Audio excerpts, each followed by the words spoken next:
Good afternoon. We'll just give it a few minutes to let everyone come in, all the attendance, and then we will start. Thank you.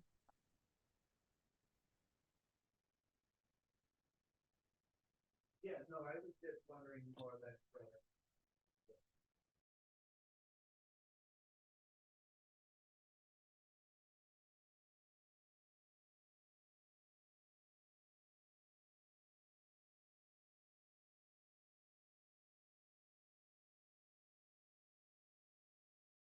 Okay, it looks like we have everyone here. So start. My name is Caleb Odefer, and I am part of the Violence Prevention Unit with Public Health.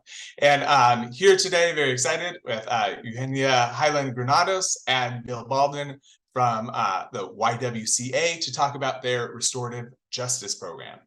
And with that, I will turn it over to you. Hello, everybody. Thank you, Caleb. Buen día, everybody. My name is Eugenia Highland Granados. I use she, ella, tú pronouns. I am director of the Restorative Justice Department with the YWCA, but also, you know, I am a mother of a 9-year-old, bilingual, bicultural, beautiful girl, very smart girl. I'm also an immigrant. I'm also a woman with a disability. I am a cook. I am someone who loves her cultura, her people, someone who lives in eternal nostalgia for home. And yeah, a tia. I'm also a madrina. I am a friend. And many other things that I am, and I'm here. I'm very happy to be here. Appreciate the invitation to be here. And I'm going to pass it to my dear friend and tío of my nieces, Bill Baldwin, to introduce himself. Bill, you're muted. Thank you, Ayu. Thank you, Caleb, for thinking of us and inviting us into this wonderful space to have this important conversation. My name is Bill. I use he, him, his pronouns. And I think what's top of heart and mind and who I am is a father. I have a son that's about to turn 19 next week. Just finished his first year of college. And so we are still celebrating that journey because that has not been an easy journey for any of us. But we're starting to fruit some benefits there. Also a proud father of a daughter. I got a 16-year-old who is learning how to drive, and that is contributing to more of my gray hair every day. And also getting a chance to see how that's a liberatory practice for her and part of her independence. And so that's exciting to be a part of that experience with her. I'm a devoted husband to Shahana, who continues to support me and be a guiding star for me. I work at the YWCA and get a chance to be a manager of our team in the schools. And that's a special team. And each day I'm learning and unlearning with them. And so I'm excited that that's a part of my evolving identity as part of being a leader, and being a leader specifically in the work with this wonderful group that I work with. So that's a little bit about who I am and some of my passions. Thank you, Bill. So I think that Caleb is going to ask us some questions that I think is going to guide our conversation. But before that, I would like to share a little bit about the history of our department and the restorative justice work that we do with the YWCA. The YWCA, let me show this. Oh, no, this is not the bottom that I wanted. This one. Let me show the a little bit of like this screen. Let me know if this is, you're seeing what I want you all to see. Yeah, I want to share the slide of the YWCA organization led by Vanessa McDowell, who we love, admire deeply. The YWCA is dedicated to eliminating racism, empowering women, and promoting peace, justice, freedom, and dignity for all. We do this work under these three main umbrellas: race and gender equity, job training and transportation, housing, and shelter. Our program is housed under the race and gender equity umbrella. I'm gonna be, trying to unshare my screen, which I don't know how to stop sharing my screen anymore, but I'm gonna continue. I just did it. How did I undo the sharing? Not sharing. No, it's not doing it. Here, I was able to stop it for you. Oh, thank you. Yeah, it's not doing it. It doesn't allow me now, so I don't know why. Can you stop the sharing for me? Thank you. Okay. Yes, you no longer see your screen. So it's back to you. Okay, yeah, because I have two screens, so I don't know if it's showing or not. Okay, thank you. Yeah, so our department started as a response, like the work that we do started as a response in 2007 during the Racial Justice Summit.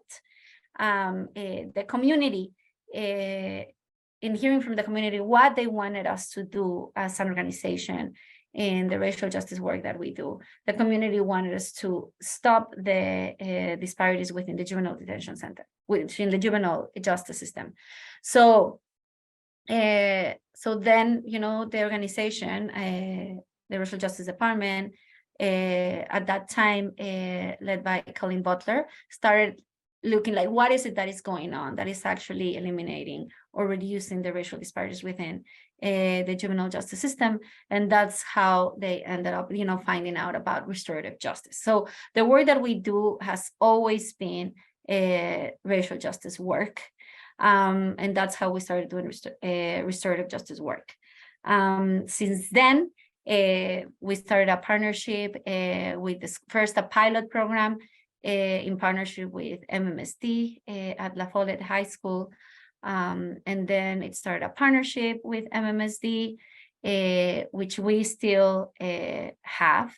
And the program has expanded not only from doing work in the schools, but also doing work in the community. And I'll share more about like every aspect of the work that we do in a little bit. And not only, then learning how important it is this work to be done in a proactive way and not in an only responding work, to like grow into being a holistic work. And now we do holistic and community and school work and also training and all that. I'll share more about that. But that's how our program got started. I think I would like to share again a little bit of like go back to the same screen. I'm gonna try to do this again, and then Caleb, you can help me when it's the time to stop doing it. I hope I'm doing it right. Am I sharing the same presentation? Yes. Yeah. Okay, good, thank you. So yeah. So we also align the work that we do with our holistic approach of learning, ongoing practice, and multidimensional impact. We do restorative justice work in education, we do it in the community, we do professional development, and we also engage in healing processes and responding to harm when needed. This is our holistic approach for learning and unlearning. We strongly believe that this work has to be done, within the self, in our relationships, and how it has an impact in our community and organization, and at all in the impact of the structural society, and how all that has an impact in ourselves as well. Program Restorative Justice in Education is in MMSD and Monona Grove. MMSDs in Cherokee Heights, Black Hawk, and James Wright. We have a full-time coordinator in each of these schools, and in Monona Grove in MD21 liberal arts schools. We also have a part-time coordinator there. I'm gonna go a little fast so that we can go deeper into more of the following questions. We do this work in the community, in Madison, San Prairie, Middleton, and Cross Plains. So any youth from 12 to 16 years old who qualifies for a municipal ticket, non-traffic, is referred to restorative justice and has no record upon completion. Also, municipal courts redirect to restorative justice. And I would like to talk about a huge success here in Madison, because in the past, restorative justice used to be like an alternative, which is important to understand that restorative justice is an alternative to punishment. It's supposed to be dismantling punishment. And we have a huge success, which was shifting policy with the support of the Common Council. We introduced a resolution that actually makes restorative justice the way that we respond when there's a municipal violation. And then youth have to actually choose to go through court. So then court becomes the alternative thing, and restorative justice is like the main route. And that's huge, because this is I think the only place, this is like really pioneering in this work in the whole country. Many things had to be done, alternative systems and all that would actually have no record, no name is attached to any incident. And that is also huge. We also do this work proactively. How I was saying, it's way much more important to do this work proactively, to build connection, to build belonging. Before we even think about how to restore a relationship, we need to build it. So we do this work in community centers, and we support community centers to develop restorative justice philosophy and practices. And we provide training to youth and families on restorative justice. We have restorative justice communities of practice. We partner right now with Meadowood and with Kennedy Heights. We also have partnered with other youth organizations like GSAFE, for example, and we're also engaging in summer programming right now at our side location for young people. And all this is proactive. It's like how understanding restorative justice and how to build relationships and connections in our communities. We also offer professional development for schools, community, youth, families, organizations. We have a 3-day intensive training series, and also a series of workshops. We have a 10-day youth curriculum for schools and circle keepers. We have a club, an ongoing club, restorative justice, centers social justice work. And we also provide, this is something that we're really excited about, that we started doing not that long ago, like offering restorative justice parenting knowledge. I am a mother, as I shared, of a 9-year-old, and it really hit me, like the importance of disrupting cycles of harm within my own story, within my own family. We have all internalized punishment as the way that we respond to conflict or we respond to harm. So as a restorative justice practitioner, has always been very important for me to actually engage holistically in my practice. How do I disrupt cycles of harm in my relationship with my daughter? Now she's 9 years old, but I remember how challenging it was to actually engage as a restorative justice practitioner when she was like 2 years old, right? And how do I practice this in my relationship with my 2-year-old? So we have been able to develop workshops of restorative parenting. How do we bring restorative parenting in our relationship with our children, that not only like that we are raising, like we are raising as a community, like especially with communities of color, we are collectively raise our children. So bringing that restorative knowledge into like our communities is very important right now, and really centering the work that we're doing. We also bring circle practice into the community and restorative justice experiences into the community and other organizations too. And I think I would like to close with right now, but before we close, I would like to show this. Caleb, can you help me on share? Yeah, I don't know. How do I share this? Stop share. Found it. Okay, did it. You know, these things makes me nervous. Like, I don't even know how many people are watching. I cannot see the number, but I'm sure there are like some. So yeah. Yeah, and that's like a brief presentation of our, you know, our department. But I would like to, yeah, I think that, and maybe we can go to the questions, Caleb, that you had. Okay. Great. And before we start with the questions, I'm just wondering, I think to help set the table a little bit, could you walk through what a restorative justice session would look like what a typical session might entail, how you go through it, just to help give an idea of, for people maybe that are not familiar with restorative justice, okay, what it is, what you do, and what it looks like in So, practice. I think I would like to invite Bill to share more, because I think that I've talked too much, and I would like for Bill to share, you know, how he would like to present that. I'm sure he'll do it beautifully. Thank you for trusting me, and I always could hear more from you. So Caleb, I think where I'm going to start off is with our primary practice, which is circle process, which we incorporate in all different levels of what we do, but it's a little bit different when we have some of our trainings and some of the professional development, but we try to keep to this core circle process. I guess starting off is we're sitting in a circle, and I am learning that for some people feels good and connected, and for some people it can feel confrontational because you're not going to have barriers in front of you, such as a computer or your phone or a desk. And so we are intentional about creating a brave, courageous space by even the way that the shape that we're sitting in. In addition to it having those different feelings, it flattens hierarchy.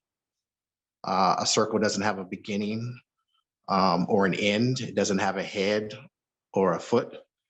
And so it's intentional about bringing in everyone's voice into the space. So one of the tools that we use to reinforce that is we will use a talking piece. The talking piece can be something that one of our co-facilitators bringing in that's part of that identity that allows for us to share a story. It can be something that has some specific meaning to the community. But it plays a role not as a tool of power and control, but an invitation for people to bring in their full selves and bring in their stories, and an invitation to be as vulnerable as people feel comfortable in sharing. So those are a little bit of the elements. We got definitely some structures and protocols. So we would start with an opening. That can be a song, that can be a game, it can be a quote.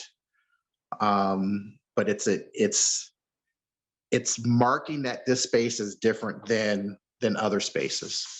It's marking that this is an invitation for you to show up differently than maybe you do at the water cooler or at the kitchen table.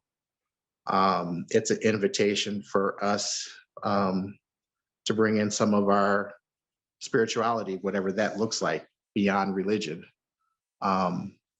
connecting to something bigger than yourself. From there, we'll continue to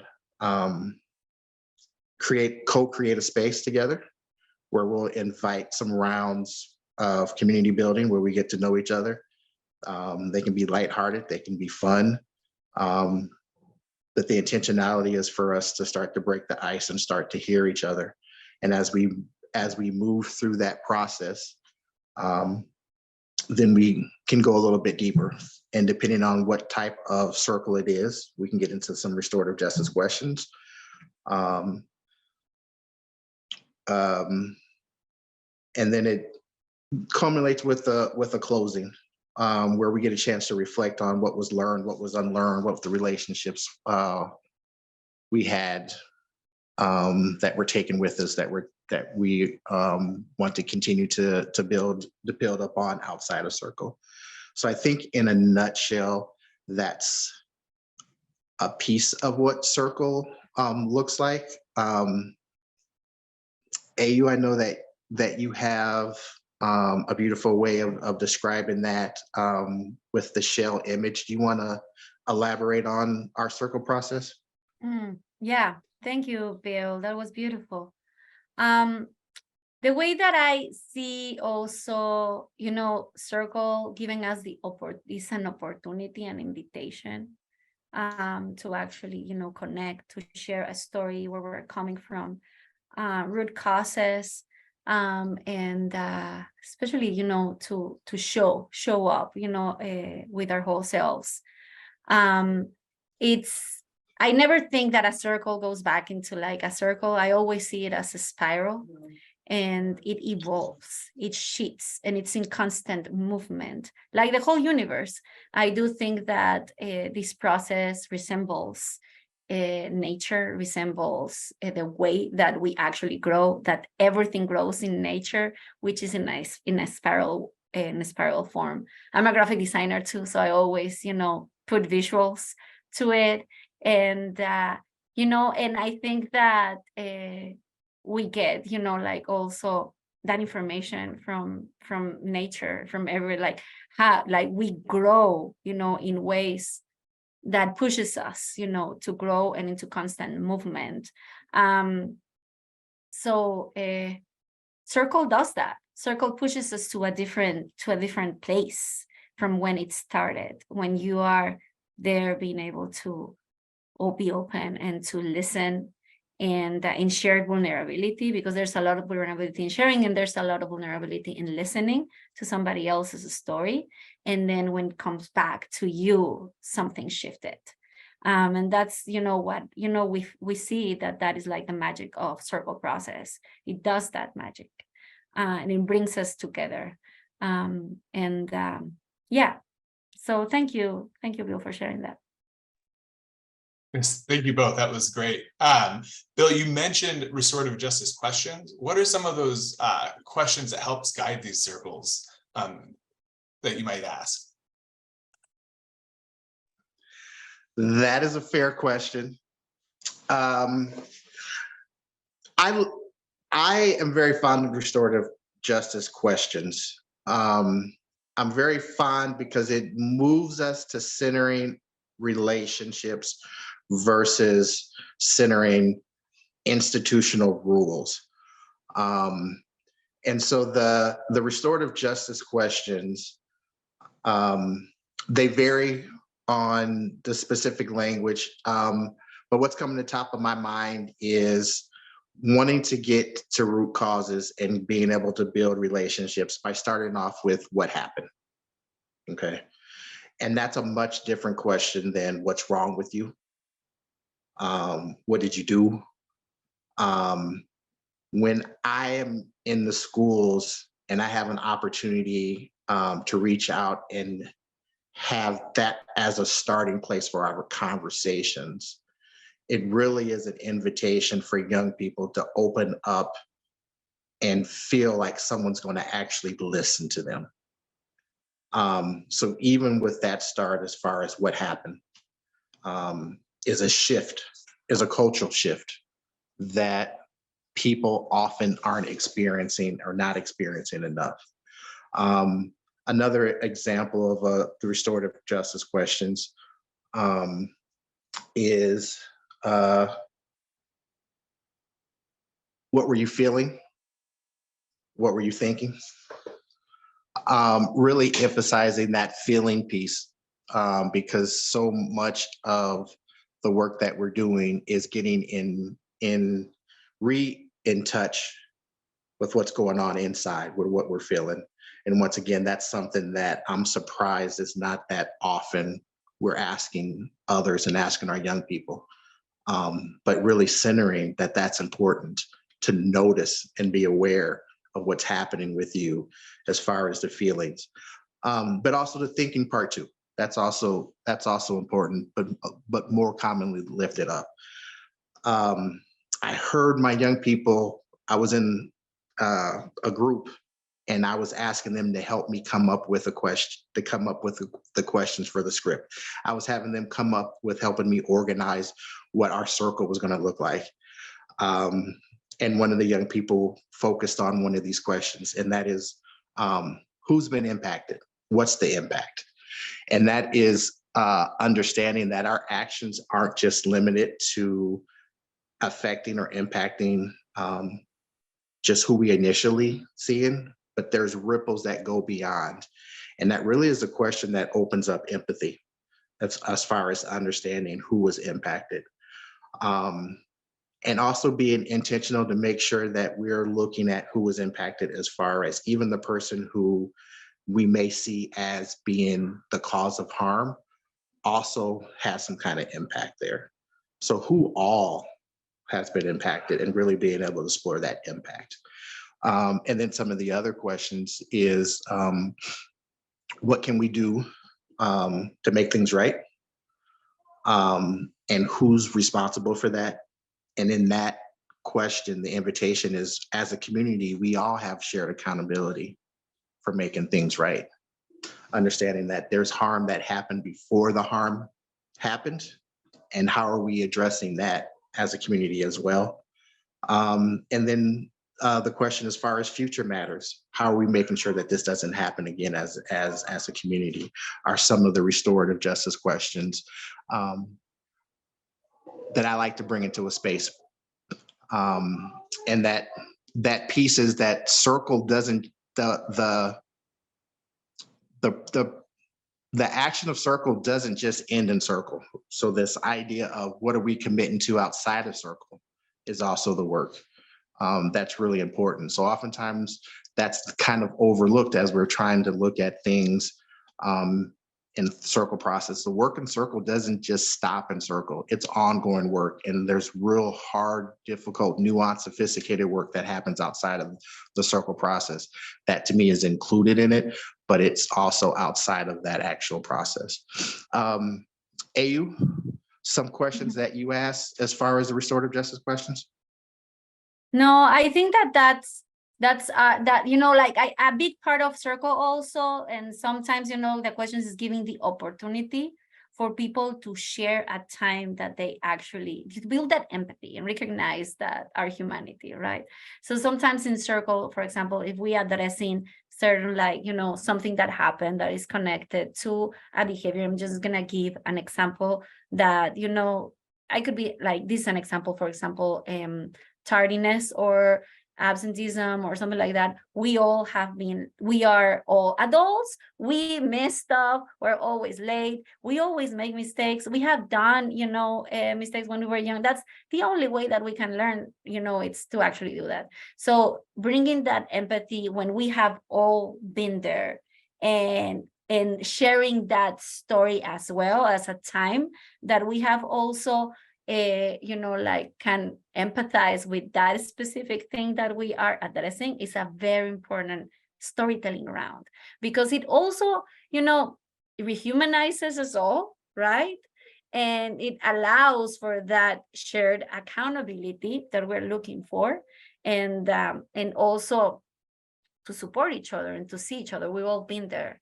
And that reciprocity of being there for each other, knowing that at one point, I'm going to need my people to be there for me because I'm right now here for them. So thinking that this work is not transactional, but it's reciprocal. So you're doing this knowing that there's going to be a moment that you're going to be needing your community to be there for you and to be able to see you as human. You are right now doing that for your community. this work is collective, right? It's not individualistic, as Bill was saying. Circle process is about shared accountability. How can we all support so that this doesn't happen again? When future matters, it has to be collective. It cannot be individualistic. Like, how are you gonna be repairing the harm? Like, okay, no. How are we gonna be working together? What needs to be agreed on consensus, which is another very important aspect on restorative justice circle, consensus decision making. Everybody should be in agreement about what's gonna be happening. Nobody's being like forced to impose to or anything like that. With democratic decision making, it's like a majority, right? But with consensus, is everybody has to be able to live with the decision that has been made collectively. Consensus decision making takes a lot of time. Circle process needs its time. And it doesn't have like, okay, this is gonna start here and end here at this time and all that. No, it needs its own time. So, like letting go, letting control of time is also a very important aspect of restorative justice and of circle process. It has to have its own space and time.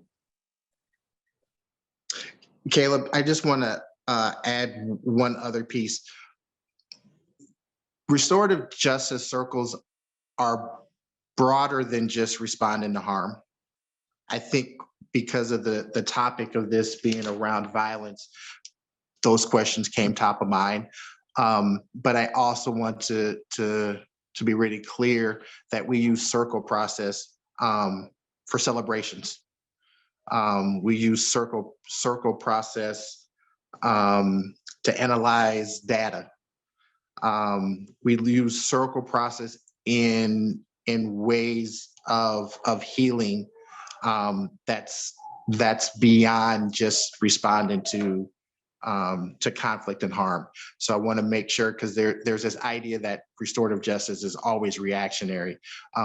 What we're learning more and more is that there's better practices of using restorative justice proactively, just as much as in response to violence. Mm-hmm. Yeah. Thank you for that clarification. And I think you've answered, there was some questions coming in about restorative justice process, if it is only after something's happened, after harm has occurred. So you were able to help proactively answer questions for people.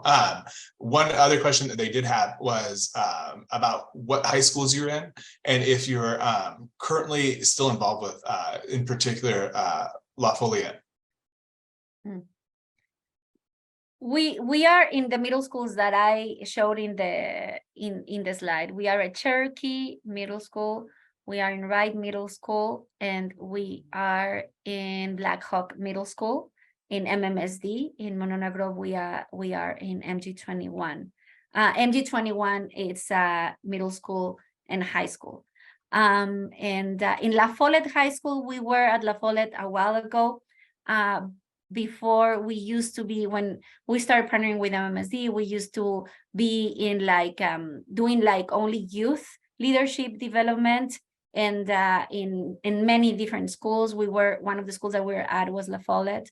But then realizing the importance of doing this work proactively, this work is about culture change and how important it is to do this work with the adults, especially because we adults are the culture keepers in this society, and the importance of actually being able to be there on the ground when things happen, and also to be able to do the proactive work and to build, belonging, connection, relationships within school.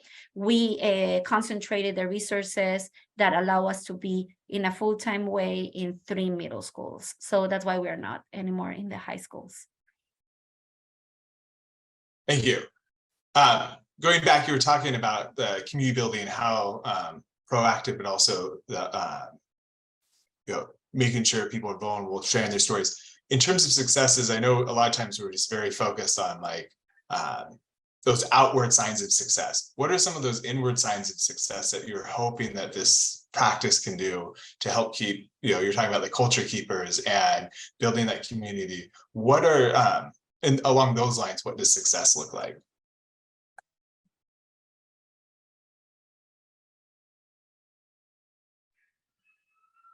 Hey, you want me to start off? Yes, please. You can start in the school, and then I can talk more about community and all that. Excellent. First, I want to start off with an appreciation for the sophisticated and brilliance of your question. Far too much what people want success to look like or ask me to success to look like is controlling Black and brown bodies. And to me, that's not what I'm passionate about doing or what the real actual work of success looks like. So when I'm looking at what success looks like, I'm looking at what role do I have as a community member in developing leadership, in supporting youth voice, in building spaces, co-creating spaces where people feel belong, seen, heard, connected. And oftentimes that means this spiral of multiple opportunities to be in space and having conversations.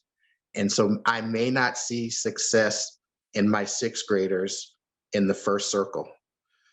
But an example of a success story is I've had young people become involved in restorative justice, become circle keepers.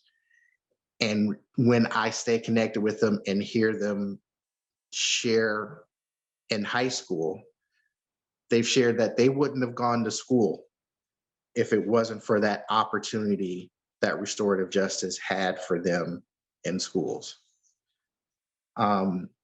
And so that's one of the ways that success looks like is how are we supporting the building of healthy identities? How are we supporting the co-creation of healthy communities where people want to be a part, that they feel they're a part, and they're eager to stay apart when stuff gets difficult and hard. So a lot of success looks like that leadership piece in building community. But I'm a father, I shared, and I value education. And so some of the successes is being able to see educational successes as well. So I've been in circle where young people have gotten together and problem solved and made suggestions. And one of the things that they came out with is, I have an extra binder that I'm not using. Would this be helpful? And so being able to see the problem solving and the collaboration and having that be youth-led and youth-centered, I think is a huge success in contradicting adultism and discrimination. So when we are uplifting our young people's voices, I think that is a huge way that success looks like.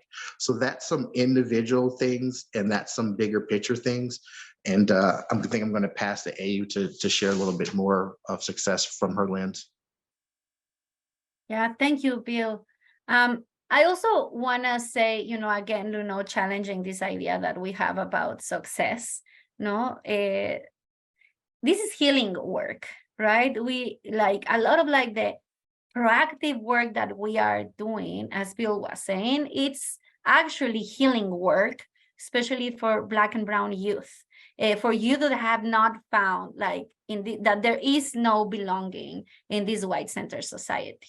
So we're actually coming in. That's why the justice piece is so important in restorative. It's restorative justice.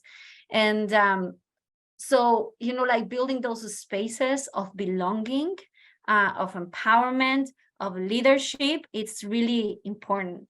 This is healing work, and we are challenging a white dominant society, and that has been in place for hundreds of years, that has done tremendous harm for people of color. So we cannot think of success. This is a journey. It means, changing policy. It means dismantling punishment, which is racist. It means bringing, creating these spaces where everybody feels that everybody belongs. And this is transgenerational work too. So we cannot do this work thinking that, we started this, we're thinking like we're going to be able to be in a school and then transition to another school and all that, when thinking about, oh, is there never going to be the need of, this is going to be taking us a while, and we need to do this work with this idea of that we're doing this work for the generations that are coming, and not thinking that this is like just we're going to be to see what type of, like the way that we've seen success, that we have been socialized to see, is so capitalist, it's so transactional, it's so individualistic. So we need to shift that mindset when we think about success, especially in doing this work.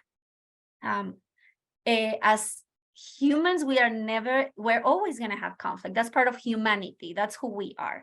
But violence, the way that violence shows up in our society, it's systemic. It impacts so many things. It has impacted so many generations. When we think about healing work, we need to think about healing all these aspects and all the things that need to change. And that so yeah, just thinking about what success is, let's shift our idea about success and challenge ourselves, especially as adults, to shift those limitations that are like barriers for this healing journey to happen. No, they're mostly systemic. Oh, thank you for that clarification. And we have some more questions that come in around success and some of the stuff with healing and trauma begets trauma. So one of the questions, actually these kind of go together, that have come in.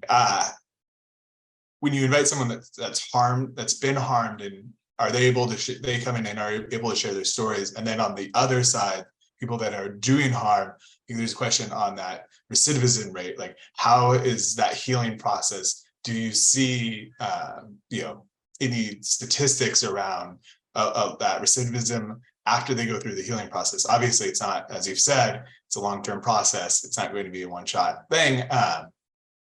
So I don't know if you have any stories around both sides of those, for the people that have been harmed, able to get past the trauma, and then the people that are doing the harm, if it's able to, that healing process is able to continue for them as well. Oh, Bill, go on. Yes, and then I would love to hear what's percolating in your mind as well, Ayu. Yes, there are strong statistics, data showing the effectiveness of reducing recidivism and reducing violence. I think what comes top of mind, and maybe I can share that with Caleb after this, because I don't have it to put in the link right now, is Oakland schools. Oakland schools have been doing restorative justice for a long time and have put out the data that has shown in schools where there's restorative justice, the reduction in their violence and the reduction in recidivism. So that data is out there, clear scholarly work being done. I can also show more anecdotal, that one of the things that comes up a lot in middle school is bullying. And one of the things that we've been able to do multiple times in different spaces is having conversations. And probably not a surprise that one of the stories that comes up is that at some point, many bullies have been harmed and bullied themselves. And so we've been able to get to that root cause and have some storytelling. And we've also been able to have people that have felt they've been bullied by specific people be able to share what that impact was and what that looked like and how it felt for them. So in that context, we've been able to have the vulnerability of people who have harmed being able to share how they're harmed with their peers, and also being able to hold space to unpack, unlearn, dismantle, interrupt how people have been harmed that are acting out that harm on other people. So that happens in the situation of bullying, but that cycle is not just limited to that particular narrative. That cycle of harm shows up in multiple places where we're able to get people in spaces to see each other, to hear each other, and be able to reflect on what that impact is in a way that each side has been able to share their experiences. Thank you. Yeah, thank you, Bill. Yes, when talking about recidivism, restorative justice, that's why we do restorative justice, because it has proven for years, Bill shared Oakland, like there's a lot of work that started doing in New Zealand and many other parts of the world, how restorative justice processes are way much more effective in reducing recidivism than punitive, which is our justice system. Now, our justice system, how amazing Fania Davis says, what the justice system does harm to people to show them that harming is wrong, and then harms them again as a way to show. So it replicates, the harm, and violence is very violent. It replicates violent, and we do not heal by receiving violence. That's not how we heal from violence. It actually builds up more violence on us, and more harm, and more trauma, and more of the wrong things. And this, especially in this country that has the highest number of people in prison and who are incarcerated, and it has proven, that that's not how we stop by being violent, by this violent justice system. Is not the way to respond to violence. When looking at the knowledge and the research and everything that it is about what actually reduces violence, and because, as I said, conflict, we're always going to have conflict. We have the ability to heal and to disrupt cycles of harm and cycles of violence, and that is what also a lot of this work is about. We learn that our own healing does not depend on somebody else's sufferment. And this is very important, because when Bill was talking about the feelings, when we are hurt, and we have feelings of hurt that are many, can be described in many different ways. And we will deep into what our needs, what do we need when we are feeling hurt. We do this exercise with adults and young people, and young people are really honest about what is that they need when they've been hurt. And a lot of them say, I need revenge. Where do we see that? We see that everywhere. We see that this society hits back, right? And then we are saying why are young people, when they get into conflict, they want to hit back? Because we are teaching them to do that. We model them as a society that to hit back. But when we go deeper into what is that you really need, it's not that, it's something else. It's something else. Especially you need for that hurt that happened to you to not happen again to somebody else. And survivors have many different things of what they need, many different needs. But the one thing that has been in research known as something that, it's more close to universal, is the need of that same thing that happened to them to not happen again. And we know that the justice system doesn't do that. That the way that we respond to harm in our society systemically only replicates harm. And we know that is rigged. We know that is racist too, and it is unfair. So what we have doesn't work, has not worked, never works. So restorative justice gives us the opportunity to do something different.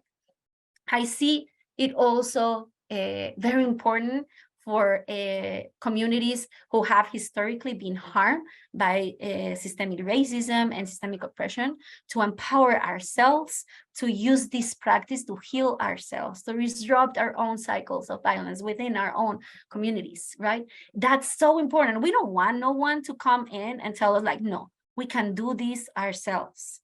We can actually own our own healing as well. So I think that that is also very powerful, knowledge and practice, that it belongs to indigenous communities in the first place, to the global majorities communities in the first place, to reclaim and to engage with it. It just feels natural to do. Thank you. I have another question that came in that I think goes along with some of the things you were talking about just now. But do you think we'll get to a future where the circle process principles you're talking about, healing and justice, are the standard and not exceptional just for certain schools or certain spaces? And along those lines, what would it take to be able to get to a future where it is the standard and not the exception? Yeah, I think that I do this work with really the hope that we're gonna get there. I don't know if I'm gonna be able to see like that, like as a society and all that, but I do this work not thinking that like I'm gonna be able to see it. I know it lives within indigenous communities, it lives within indigenous peoples. That's the practice. It's not like a program. It is not. It is a philosophy. It is a way of being, and it's happening in many places already. And that what it's needed, there's so many things that are needed. I think that, for example, just like going back into like, resources, time, and funding for it to happen. Right now, the approach to restorative justice is very reactionary. So the funding usually comes from justice, from juvenile justice, or from the justice system as a way to respond. And it becomes like a Band-Aid, right? So because still disproportionate minority contact is still happening. And then, definitely it's needed, because we have the opportunity to reroute it, to build spaces for healing and for rehumanizing. And but it becomes also like a Band-Aid. So it needs to happen before. It needs to happen from a public health also perspective, right? Like funding from public health needs to come to this work, to this healing work, so that we can do the proactive and empowering work that needs to happen. We need many things to change policy. Restorative justice is not a progressive discipline. So when we have like, is these steps, now we go to restorative. No, restorative justice is like the way that we respond to harm. Is not progressive discipline. So policy needs to change, and a lot of advocacy needs to happen, and systemic change, resources, culture shift, mindset, a lot of the work that needs to happen for adults. And adults need to do that work, allow young people to lead that work. Young people embrace this philosophy and the model and the practice in such a beautiful way, so open. Young people are in being in spaces where, connection and accountability. Young people are so ready for that, and they just flow with it. And adults, we are more difficult. So we need to do a lot of work with ourselves. That's needed a lot. Adults, we need to do a lot of work, a lot of the self-work that is needed to allow for this to happen. Bill, what's needed? What are your thoughts? What's needed? Well, one of the things that we talked about in our pre-meeting is around what areas would we like to grow. And I think we want to continue to have successes at the policy level. And we've had those both at the city, county, and on the school board level. But one of the things we want to grow is moving towards a feeder pattern approach. And with that would really allow us to promote and deepen relationships in that family work that AU was talking about, which is really important. And I think we believe that also will allow us to be able to have that be generational work, as we are not looking that we're just working with an institution, but as we continue to develop and deepen our work and relationships with family and community. When we are looking at working with families and siblings, over generations, then I think that's the kind of work that we need as far as really having this be a generational approach and commitment to the work. Restorative justice is a movement. It's going to take grassroots. It's going to take the masses to come up and demand that we return to this indigenous knowledge that we know is a better practice. And at the same time, we need to continue to push at the political levels as well. But I think for me, it's the understanding that this is ongoing work and this is generational work that we're unpacking and healing. Thank you both. We are coming up on 1 o'clock here. Apologies if we weren't able to get to everyone's questions in the chat, but I just wanted, with the last 2 minutes or so, to give you a chance if there's anything that you would like to say to end the meeting, on any message to you'd like people to carry with them from this space about restorative justice and the work that you're doing. Yeah, I think I would like to share our definition of restorative justice. And I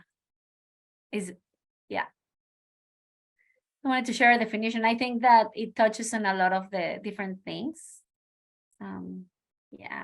So hope people can read it. I don't want to read it for people, so I wanted to share the screen. And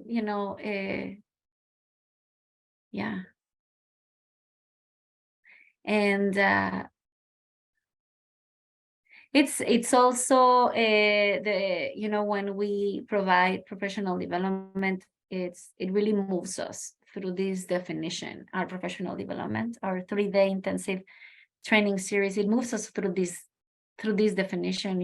Is space for shared collective radical shared vulnerability and love. Recognizes the need to heal, repair, and transform historical and transgenerational harm. And it's about nurturing relational interconnected cultures, empowers communities to meet our needs and mend the relationships that makes us whole. It's about, making our communities whole. Maybe stop sharing it. Now I know how to do it. I got nervous the first time, that's why. Thank you both for joining us today and sharing the space with us. And it was amazing to learn about all the things that you were doing. And just for those on the call, attendees, this was recorded and will be placed on Public Health's Violence Prevention website. And we'll let you know when that is available. And Bill, if you're able to share those statistics, we can also, when we share when the link is up, we can share those with everyone as well. So I just want to thank you once again, and hope everyone has a wonderful day. Thank you, everybody. Thank you so much, Caleb and Elinda. Bill, thank you so much. Thank you, everybody who's watching us right now. Thank you. And I got a brief announcement. We talked about our birth story, the Racial Justice Summit. Coming up October 3rd through the 5th will be the next Restorative Justice Summit. Hopefully you've already heard about it, but come out and support a wonderful learning opportunity and help us celebrate our birthday. Because I'm claiming that as our birth story, our birth date, the summit, October 3rd through the 5th. Sounds good. Thank you. Okay, bye. Bye-bye.